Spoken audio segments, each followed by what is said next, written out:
To succeed with this question, let's remember the encouraging words of author Samuel Beckett. Ever tried? Ever failed? No matter. Try again, fail better. Each attempt is a chance for us to learn, to improve, and to edge closer to success. We are presented with 3 questions related to percentage calculations. The first question is, what percent of 50 is 25? The second question is, 30% of what number is 90? And the last question is, 45 is 25% of what number?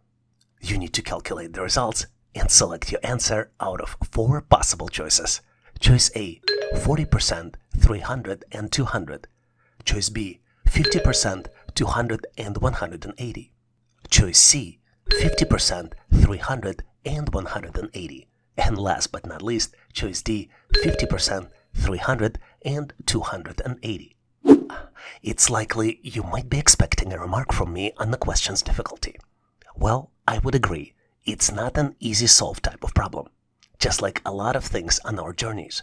But remember, Mr. Beckett, we need to view each challenging moment as an opportunity to expand our horizons. Slow down, rely on your strength, and confront the question with boldness and resilience. Together, we will tackle this challenge, enhancing our abilities along the way.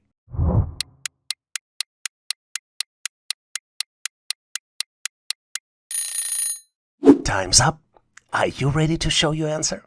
Remember, with every practice question you complete, you're not just seeking the right answer, but also building the mental muscle that will drive your future achievements. So embrace each challenge as an opportunity to grow stronger. And remember, online training for everyone is always here to support you. The most important step toward your success is to embrace a mindset of exploration and resilience. The key to success is trying new approaches and learning from each mistake and setback. In fact, I recommend you tell yourself a message. My journey of learning embraces each mistake as a stepping stone toward greater knowledge and personal growth. Speaking about mistakes, let's look at the most common mistakes people make solving these types of challenging. Let's start with the first question. What percent of 50 is 25? You might be surprised, but the most common mistake here is misplacing the numerator and denominator. For example, test takers might think that you need to divide 50 by 25 and multiply by 100 to get to the incorrect result of 200%. Well, the correct way to solve it is divide 25 by 50, swap the places of 25 and 50, multiply by 100, and get to the result of 50%. Now let's look at questions 2 and 3 to better understand how to solve them. The second question is 30% of what number is 90? To solve it, you need to divide 90 by 30%. Here, the trick is to convert 30% into decimal, 0.3. 90 divided by 0.3 equals 300. The third problem is 45 is 25% of what number? To calculate it, you need to divide 45 by 25%. Now you know that you need to convert percentages into decimals. 25% equals 0.25. 45 divided by 0.25 equals 180. So the correct answer here is choice C, 50%, 300, and 180. Admit it or not, but with this question, you're not just navigating through the question itself, but you're charting a course toward victory. Every correct thought in your response is a step closer to reaching your destination. You're presented with the shape, which I'm not sure how to call. Let's call it half pyramid. In the first row of this pyramid are numbers 1, 2, and 5. In the second row, the numbers are 2, 5, 2, and 6.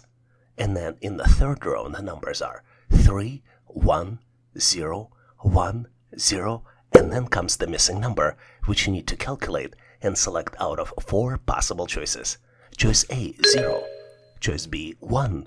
Choice C, 2. And last but not least, choice D, 3. If you think it's look confusing, you are not alone. I think exactly the same way. But fear not, you're in a good company in your quest to victory.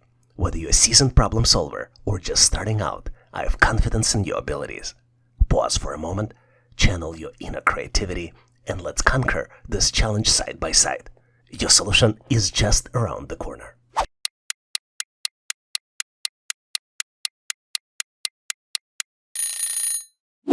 Are you prepared with your solution? I'm curious to compare the notes, so let's move forward and share our answers. You might be surprised, but there is a pattern and there are calculations that describe how each number in each row is calculated. In fact, the pattern here is that the next number in the same row is calculated as a previous number squared plus 1. Let's look at the example. For the first row, the calculations would be 1 squared plus 1 equals 2. 2 squared plus 1 equals 5. For the second row, the calculations would be 2 squared plus 1 equals 5. And 5 squared plus 1 equals 26. Let's calculate the missing value now. 3 squared plus 1 equals 10. And 10 squared plus 1 equals 101. So the missing number here is choice B, 1. You can't argue with Winston Churchill, who famously said, "Success is a stumbling from failure to failure with no loss of enthusiasm," which means that we need to embrace failure as a stepping stone to success. And this is very true for this question. Let's keep trying to solve it without any loss of enthusiasm. You're presented with 3 pairs of numbers. The first pair is 43 and then 347.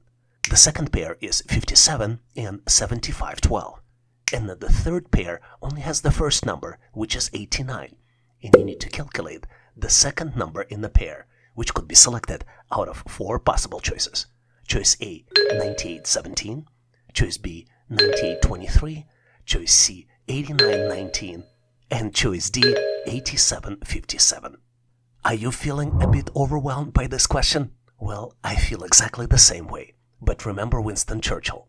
Take a moment to regroup and approach it with the fresh perspective. You are capable of overcoming any obstacle, and I'm here to support you every step on the way. Let's tackle this as a team.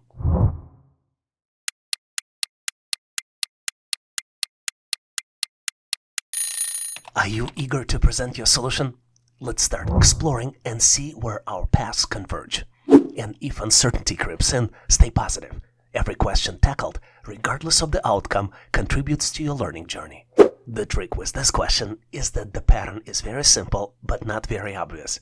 What we need to do, we need to reverse the digits and add together to obtain the final number. Let's look at the example. If we pretend that the first 2 digits are A and B, then the result would be BA and B plus A. Let's take a look at the example. Let's start with 43. On the other side of the pair, it would be 34, which are reverse digits for 43, and sum of 3 and 4. So the end result would be 347. Let's continue and look at the second pair. 57 equals 75 and 7 plus 5, which would be equal 7512. Now we can calculate the missing number. 89 will be equal 98 and 8 plus 9, which would be equal 9817. So the correct answer here is choice A, 9817. Well, you might be surprised, but this test question is more complex than convincing your cat that the red dot is not the actual enemy. Can you outsmart the laser pointer of perplexity? You're presented with cool-looking shapes. These shapes have numbers on the outside and letter inside. The numbers in the first shape are 1, 2, and 3, and the letter inside is X. In the second shape, the numbers are 4, 5, and 6, and the letter is N. In the third shape, the numbers are 7, 8, and 9, and there's a missing letter which you need to determine and select out of 4 possible choices. Choice A, Q. Choice B, R. Choice C, S. And last but not least, choice D, T. Are you ready to dig deeper? Give yourself enough time to uncover the next layer of brilliance.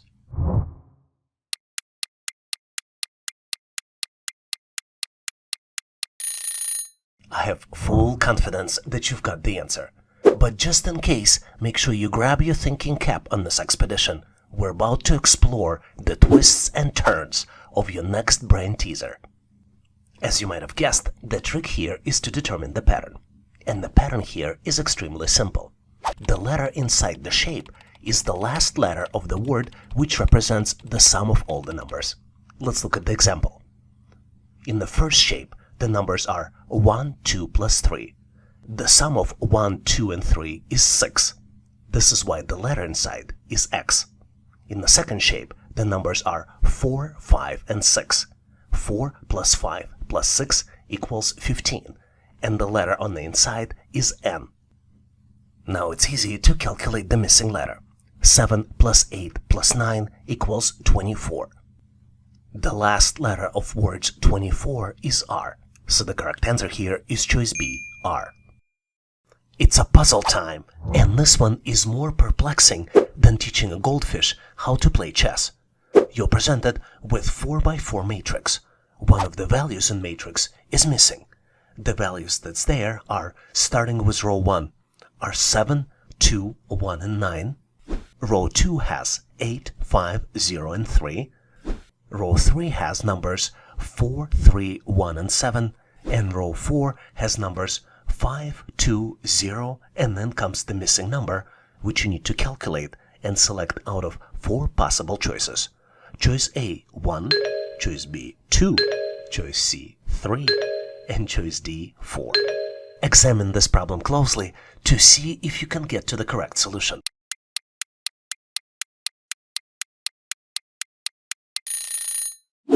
Are you ready? Let's dive and unravel this enigma together. I'll share with you my solution, and obviously if you have a better way to solve it, please make sure to post in comments. As usual, the trick to solve these types of challenges is to detect the pattern.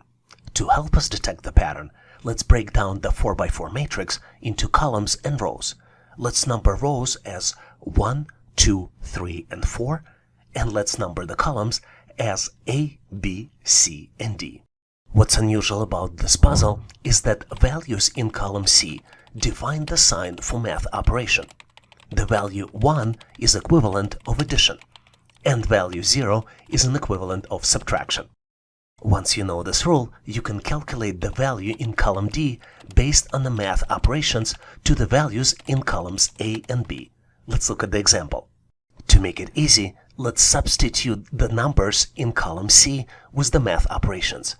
The operation for row 1 would be plus, which is addition. For row 2 would be sign of minus, which is subtraction. For row 3 plus again, and for row 4 minus.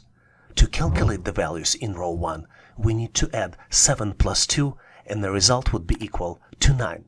Value for row 2 is calculated as 8 minus 5 and equals to 3. For row 3, 4 plus 3 equals 7. Let's do the math now for the missing value. 5 minus 2 equals 3. So the correct answer here is choice C, 3. Let's dive into an amazing cognitive assessment test question that not only enhances your analytical abilities, but also improves your valuable problem-solving skills you can apply to solve real-life problems. You're presented with 3 squares, and you need to determine which square comes next. The next square should be selected out of 4 possible choices. Choices A, B, C, and D. Take a close look to see if you can come up with the solution.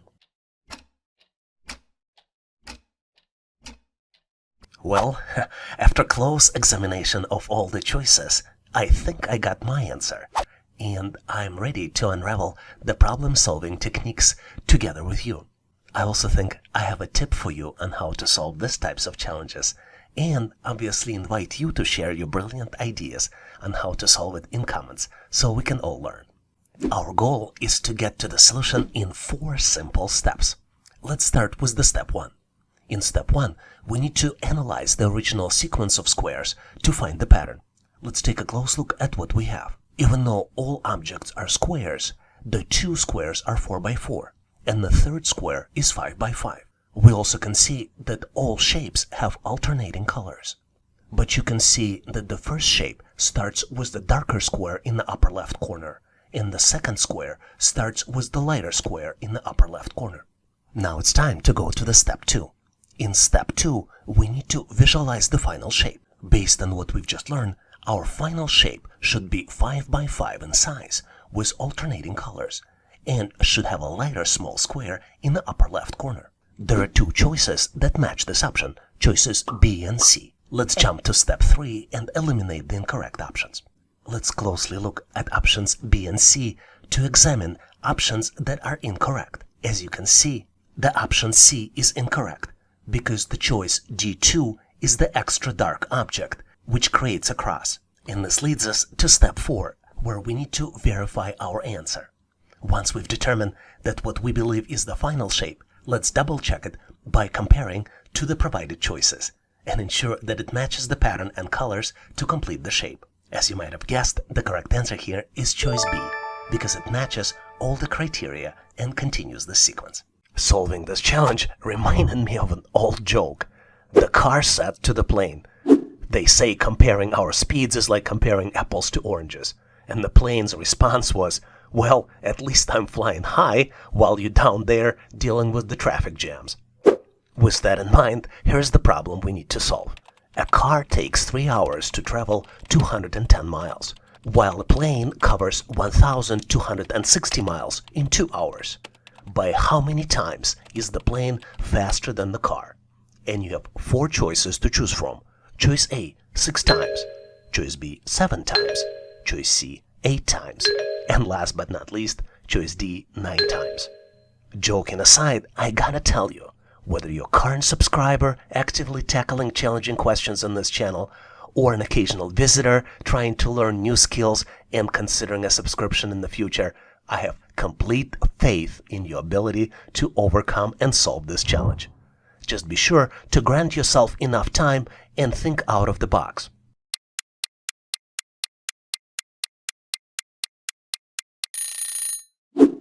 Are you ready? I have full confidence that you've solved it on your own, so I'm going to continue this adventure and share with you my version of the answer. And obviously, if you have a better way to solve it, please make sure to post in comments so we can all learn. Well, if you know a little bit about origins of this joke, you know that you can't compare apples and oranges. So to find the difference in this problem, we need to calculate the speed per hour and compare the speeds of plane and the car. The car speed can be calculated as 210 divided by 3, which would be equal 70 miles per hour. The plane speed can be calculated as 1260 divided by 2, which equals 630 miles per hour. So the difference between plane and the car would be 630 divided by 70 speeds of the plane and the car, which would be equal to 9, which means plane is 9 times faster than the car. So the correct answer here is choice D, 9. Are you prepared to tackle the challenge solo? So this one is for you. But I have to tell you, understanding this question is like interpreting a modern art. Everyone sees something different, and you're left wondering if even the artist knows what it means. You are presented with the 3x3 matrix, which has numbers inside. The numbers are, starting with the left column, 49, 64, and 81. In the middle column, the numbers are 16, 36, and 64. And in the right column, the numbers are 81, 16, and then comes the missing number, which you need to calculate and select out of 4 possible choices. Choice A, 0. Choice B, 1. Choice C, 4. And last but not least, choice D, 9. Use your brain power to crack this challenge solo. And share your solution in comments for the joint discussion. Can't wait to see your answer and share some feedback. Thanks for taking part, and best of luck on solving this intriguing challenge. Thanks for watching. I really appreciate you for helping us to become one of the largest YouTube channels to help people become smarter, increase your IQ, and to pass any test. If the content of this video was helpful, please make sure to click the like button to help YouTube algorithm promote this video and help other people to find it faster. Giving us a like is also a way for you to tell us that you need more content like this, and when you tell us, we will deliver it for you in the future. For links to free and premium resources, please check the description and comments of this video. You can also go directly to our website, howtoanalyzedata.net, to download the materials related to this topic. I really appreciate your endorsement, support, and patronage of this channel. And thank you for considering to become a member and considering to subscribe. Please leave feedback, suggestions, or corrections in comments. And all the best on your journey. I'll see you in my next video.